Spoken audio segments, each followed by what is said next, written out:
படிக்க முடியாமல், மேல் படிப்பு படிக்க முடியாமல் வறுமையில் இருக்கிறார்கள், ஏழைகளாக இருக்கிறார்கள் அப்படின்னு தெரிந்து கொண்டு அவர்கள் 1200 பேரை தேர்ந்தெடுத்து, ஏழை குடும்பத்தில் பிறந்த ஏழை மாணவர்களை தேர்ந்தெடுத்து அவர்களை உயர் படிப்பு படிக்க ஏற்பாடு செய்தேன். உயர் படிப்புனாவே பட்டதாரி, என்னெல்லாம் இன்ஜினியரிங் படிச்சிருக்காங்க, MBA படிச்சிருக்காங்க, சட்டம் படிச்சிருக்காங்க, அது மாதிரி பட்டதாரிகளை ஆக்கி இருக்கிறோம்.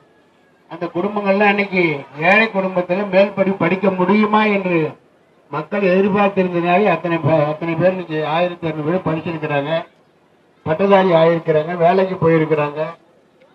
அந்த குடும்பங்கள்லாம் பெருமையாக வாழ்கிறது. இந்த 1200 பேரை படிக்க வைப்பதற்கு எனக்கு ஆன செலவு 118 கோடி.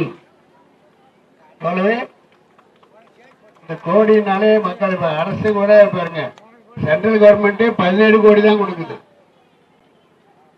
நான் இந்த 1200 படிக்க வைக்கிறதுக்கு 118 கோடி ரூபாய் செலவு பண்ணி நான் படிக்க வச்சிருக்கேன். அந்த பசங்களை என்ன மறப்பானா? காலத்துக்கு மறக்க மாட்டேன். அவங்க வீட்டை விளக்கேற்றி வச்சிருக்கேன், பெருமையா வாழ்வதற்கு வழி செய்திருக்கிறேன், வேலைக்கு போயிருக்காங்க. இதுல எனக்கு ஒரு நிறைவு இருக்கு, மன நிறைவு இருக்கிறது, சந்தோஷப்படுகிறேன். அதனால செலவு பத்தி நான் பார்க்கல, அவங்களை படித்து வச்சிருக்கேன்.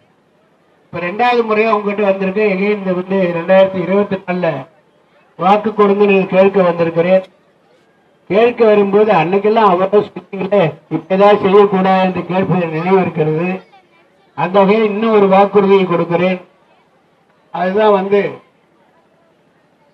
இதே பெரம்பலூர் பாராளுமன்ற தொகுதியில் 1500 குடும்பங்களை தேர்ந்தெடுத்து, 1500 பசங்கள், இப்போ 1500 குடும்பங்களை தேர்ந்தெடுத்து, ஏழை குடும்பங்களை தேர்ந்தெடுத்து அவர்களுக்கு உயர் மருத்துவம் தரப்படும்.